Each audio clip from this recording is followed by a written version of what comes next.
Hi అండి, అందరికీ నమస్కారం. Welcome back to our channel Aruna daily dose. Shirdi airport నుంచి దిగిన తర్వాత డైరెక్ట్గా రూమ్ దగ్గరకు వచ్చామండి. ఆ రూము చూపిస్తున్నారు మనకి. ముందు నేను వచ్చి చూశాను అన్నీ ఎలాగుంది ఏంటని. తర్వాత కిందకి వెళ్ళి అడ్వాన్స్ పే చేశాను. అది ఇప్పుడే రూమ్లోకి వచ్చామండి. రూమ్ మనకి 1106 చేశారు.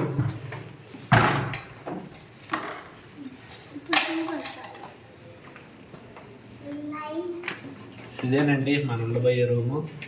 కాస్ట్లీ ఏం కాదు, మీడియం రేంజ్, 1200 పర్ డే. నేను 1.5 డే లెక్క కట్టాడు. 11 o'clock చెక్ ఇన్ అవ్వాలి కాబట్టి నేను 11 o'clock వరకు అయిపోతే 1200 అని చెప్పారు. 11 తర్వాత అయితే మళ్ళీ ఇంకో డే మొత్తం పడుతుంది అన్నాడు. కానీ నాకు హాఫ్ డే మేనేజ్ చేసి 6 వరకు ఉంటానని చెప్పాను. సో అంటే 1200 ప్లస్ 600 1800 కట్టుకున్నాడు. నేను రేపు 5 to 6 వరకు చెక్అవుట్ చేయాలండి. ఇదండి డబుల్ కట్, ఇద్దరు పడుకోవచ్చండి దీని మీద. దాని మీద ఇది ఒకళ్ళు పడుకోవచ్చండి. మొత్తం 3 numbers ఉండొచ్చు.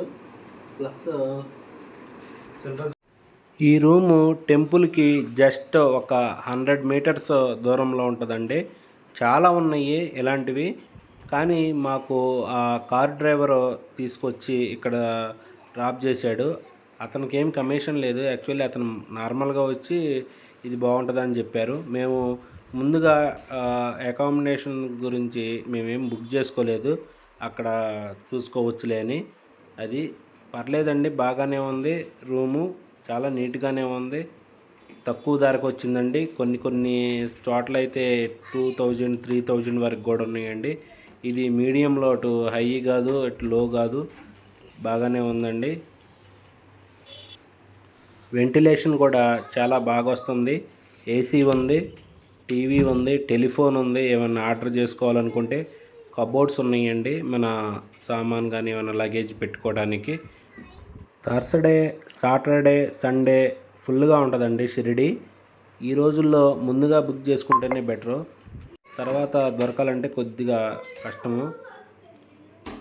బాత్రూము కూడా చాలా నీట్గా ఉంచారండి, పర్వాలేదు. ఈ బడ్జెట్లో మేము పెట్టిన 1200కి ఇది వస్తుందంటే మేము సాటిస్ఫాక్షను. షిరిడి మొత్తం చాలా హోటల్స్ ఉన్నాయండి. అన్నీ నేను చెక్ చేయలేదు కానీ దాదాపు ఇలాగే ఉంటాయి అని అనుకుంటున్నాను. కొన్ని లో రూమ్స్ కూడా ఉంటాయండి, 500 200లో కూడా ఉంటాయి. అదిగాక షిరిడి సంస్థ టెంపుల్కి సంబంధించినవి 2-3 ఉన్నాయండి. వాటిలో అయితే 150 రూపీస్ 200కే మనం ఆన్లైన్లో బుక్ చేసుకోవచ్చు. ఇదే అండి బయట నుంచి ఈ హోటల్ ఈ వ్యూ ఇలాగ ఉంటుందండి. ఆ పక్కనే ఇంకో హోటల్ అండి, రెండు ఒకలాగే సేమ్ ఉంటాయి. లిఫ్ట్ సౌకర్యం కూడా ఉందండి. మేము ఫస్ట్ ఫ్లోర్ కాబట్టి లిఫ్ట్ని యూజ్ చేసుకోలేదు, ఇంకా అది 3 floors కాబట్టి లిఫ్ట్ యూజ్ చేసుకోవచ్చు. మాకు ఇప్పుడు లంచ్కి వెళ్తున్నామండి. ఇదేనండి గుంటూరు వారి భోజనాలు టిఫిన్లు అని ఉంది, రామకృష్ణ ఉడిపి పంజాబీ అని ఉంది. దాంట్లోకి వెళ్తున్నామండి. దాదాపు ఖాళీగా ఉంది, ఎవరు లేరు. మెనూ ఇచ్చారు, దాన్ని బట్టి. మన షిరిడీలో మాత్రం నాన్ వెజ్ అనేది యూజ్ చేయరండి, దొరకదు ఎక్కడ, అంతా వెజిటేరియనే ఉంటుంది. మా మిస్సెస్కి సౌత్ ఇండియన్ థాలీ ఆర్డర్ ఇచ్చాను. నాకేమో నార్త్ ఇండియా థాలీ ఆర్డర్ పెట్టానండి. పిల్లలు నూడిల్స్ తింటానంటే నూడిల్స్ ఆర్డర్ ఇచ్చానండి. ఇదిగోండి నాది నార్త్ ఇండియన్ థాలీ వచ్చింది. 2 బటర్ రోటీలు, పన్నీర్ బటర్ మసాలా అలాంటివి చాలా ఉన్నాయండి, మీరు చూడొచ్చు.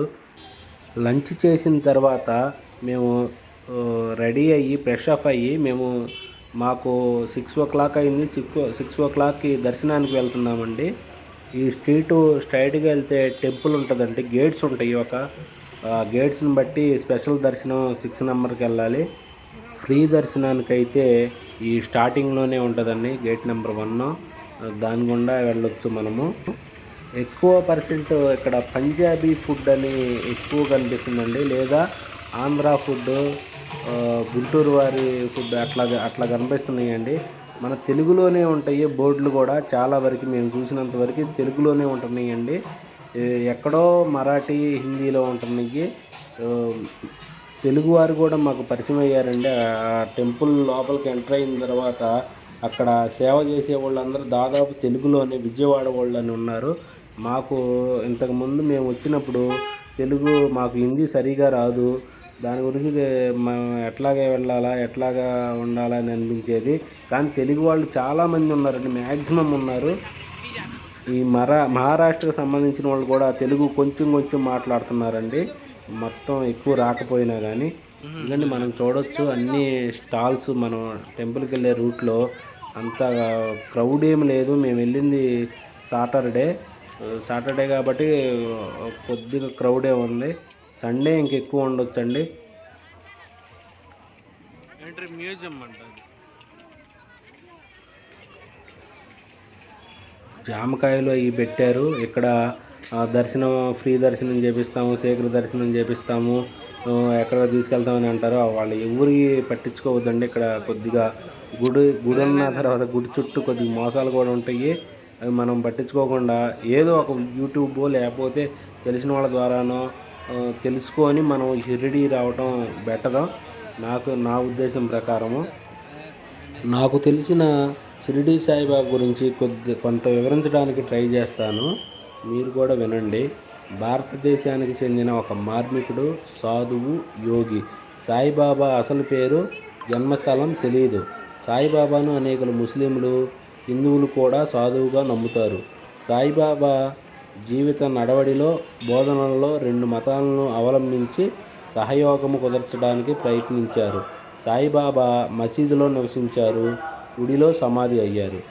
2 మతాల పద్ధతులను తన బోధనలో అవలంబించారు. ఈయన 2 సాంప్రదాయాల యొక్క పదాలను, చిత్రాలను ఉపయోగించారు. ఇతని వాక్యాలలో ముఖ్యమైనది శ్రద్ధ, ఇంకా సబురి. ప్రధానంగా హిందూ సాంప్రదాయానికి చెందిన భక్తులు సాయిబాబాను శివుని, దత్తాత్రేయుని అవతారం అయిన సద్గురువుగా భావిస్తారు. సాయిబాబా పుట్టు పూర్వోత్తరాల గురించి తెలియడం లేదు. ఈ విషయమై జరిగిన కొన్ని అధ్యయనాల వల్ల బాబా షిరిడి చుట్టుప్రక్కలే జన్మించి ఉండవచ్చునని, అతని బాల్యనామం హరిబాబు భూసారి కావచ్చునని కొన్ని అభిప్రాయాలు ఉన్నాయి. తన జన్మ, బాల్యాల గురించి బాబా ఎప్పుడు స్పష్టంగా చెప్పలేదు. అవి అనవసరమని అనేవాడు. ఎందుకంటే ఎక్కడ పుట్టాడో, పేరు ఏమిటో తెలిస్తే ప్రతి మనిషి ముందు వారి కులగోత్రాలు చూస్తారు. వారిది ఈ మతం అని మనసులో నాటేసుకుంటారు. బహుశా బాబా అందుకే తన పేరు, పుట్టిన ప్రదేశం ప్రస్తావన చేయలేదు. ఒకమారు తన ప్రియానుయాయుడైన మహల్సాపతితో తాను ప్రతి గ్రామంలో ఒక దేశస్థ బ్రాహ్మణ కుటుంబంలో పుట్టి ఒక ఫకీర్ సంరక్షణలో పెరిగినట్లు చెప్పాడని కథనం ఉంది.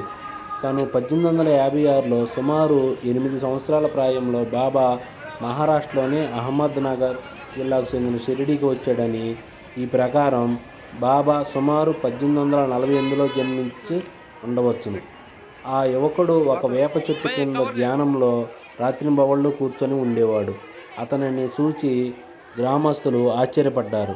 మహల్సాపతి, అప్పా జోగలే, కాశీనాథ్ వంటి ధార్మిక చింతనాపరులైన గ్రామస్తులు బాబాను తరచూ దర్శించసాగారు. సాయిబాబా పిచ్చివాడని మరికొందరు రాళ్ళు కూడా రువ్వేవాళ్ళు.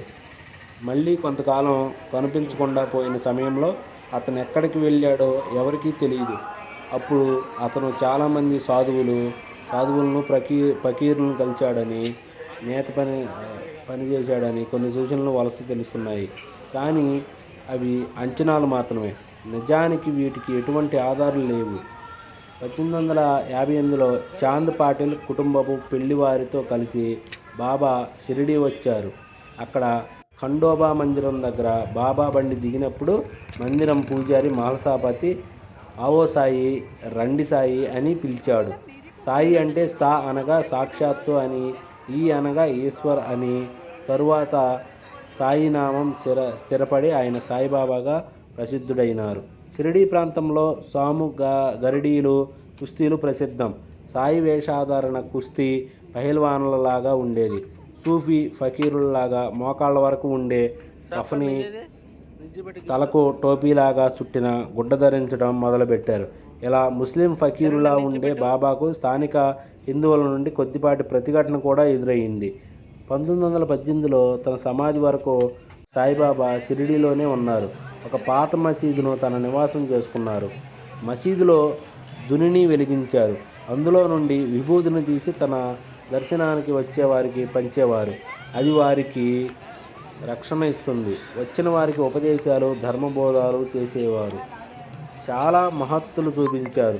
స్వయంగా వండి ప్రసాదాన్ని పంచేవారు. ఉత్సవాలలో పాల్గొనేవారు. 1910 తర్వాత సాయిబాబా పేరు దేశమంతటా తెలిసింది. దేవుడని గుర్తించిన భక్తులు బాబా దర్శనానికి రాసాగారు. అక్టోబర్ 15, 1918 మంగళవారం మధ్యాహ్నం 2:30కే బాబా తన భక్తుడైన బయ్యాజీ అప్పాకోతే పాటిల్వడిలో మహాసమాధి చెందారు.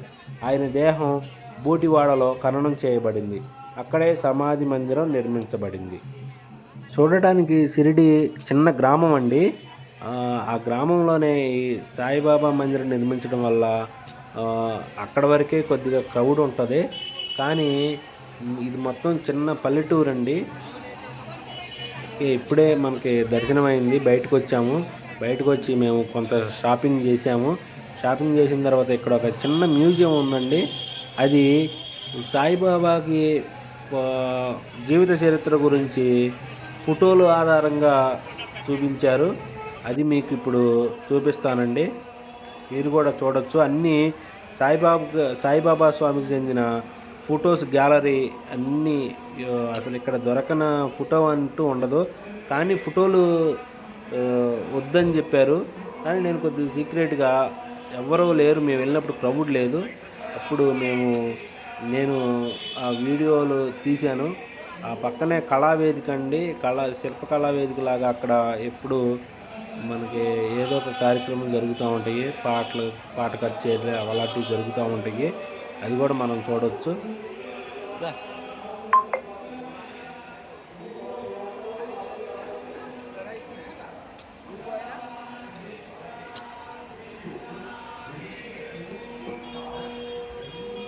ఈ మ్యూజియంలోకి వెళ్ళటానికి మనకి ఎటువంటి ఛార్జెస్ ఏముండవు, ఫ్రీనే అండి. ఇది ఒక షాపింగ్ కాంప్లెక్స్. ఆ కాంప్లెక్స్లోనే మనకి ఈ మ్యూజియంని ఏర్పాటు చేశారు. ఇక్కడ ఫోటోలు తీసుకోవచ్చు. బయట వరకు అన్ని, లోపలికి ఎంటర్ అవ్వగానే ఫోన్లు, వీడియోస్, ఫొటోస్ తీయొద్దని చెప్పారు. కానీ నేను ఎవరూ లేరండి ఆ సమయంలో. నేను తీసేటప్పుడు నేను తీశాను, కొంతమేర తీశాను. చాలా బాగున్నాయి ఇక్కడ. అందరూ మీరు వెళ్ళినప్పుడు ఈ మ్యూజియంని సందర్శించండి. దాదాపు సాయిబాబాకు సంబంధించిన అన్ని ఫోటోలు ఇక్కడ దొరుకుతాయి.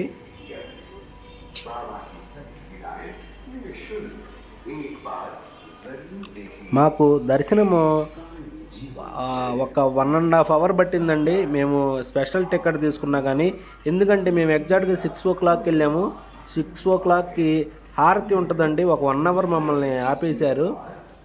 దానివల్ల మాకు 1.5 hour పట్టింది. మాకు కేవలం 1/2 hour పడుతుంది. ఎంత క్రౌడ్లో ఉన్నా కానీ స్పెషల్ దర్శనం తీసుకున్న వాళ్ళకి 1/2 hour, ఫ్రీ దర్శనం వెళ్ళే వాళ్ళకి 1 hour పడుతుంది. షిరిడీలో కొద్ది క్రౌడ్ ఉంటేనే కనుక కొద్దిగా 2 hours వరకు పడుతుంది. కానీ మేము వెళ్ళే టైంకి హారతి ఉంది కాబట్టి మాకు కొద్దిగా 1.5 hour వెయిట్ చేయాల్సి వచ్చింది. చూడొచ్చు విగ్రహాలు, సాయిబాబాకు సంబంధించిన ఫొటోస్, చిన్న చిన్న విగ్రహాలు అన్నీ చూడొచ్చు. మనకి తన జీవిత చరిత్ర, ఆ షిరిడీలో జరిగిన సంఘటనలను ఫోటోల రూపంలో ఇక్కడ ప్రదర్శించారు. అది మనం అన్నీ చూడొచ్చండి, ఫ్రీ. ఒకసారి మీరు షిరిడీ కనుక వెళితే ఇది కూడా సందర్శించండి. ఇంకా చాలా ఉన్నాయండి. ఉచిత భోజనం ఉంటుంది, భోజనం ఉంటాయి. అక్కడ టికెట్ తీసుకోవచ్చు, లేదా మనకు ఫ్రీ టికెట్లు కూడా ఇస్తారండి. దానికి మేము వెళ్ళలేకపోయాము, మాకు టైం సరిపోలేదు. ఇది మార్నింగ్ టైం అండి. ఇక టిఫిన్కి చేస్తున్నాము. షిరిడీలో దాదాపు రేట్స్ ఎక్కువ అయితే ఉంటాయి కానీ ఫుడ్ అయితే అంత మంచిగా ఉండదు. కానీ ఏదో ఒకటి తినాలి కాబట్టి మేము శనిసింగనాపూర్ వెళ్తామండి. ఆ నెక్స్ట్ వీడియోలో శనిసింగనాపూర్ గురించి మొత్తం వివరిస్తాను. ఈ వీడియో కనుక మీకు నచ్చితే లైక్ చేయండి, షేర్ చేయండి, కామెంట్ చేయండి, సబ్స్క్రైబ్ చేయండి. Take care.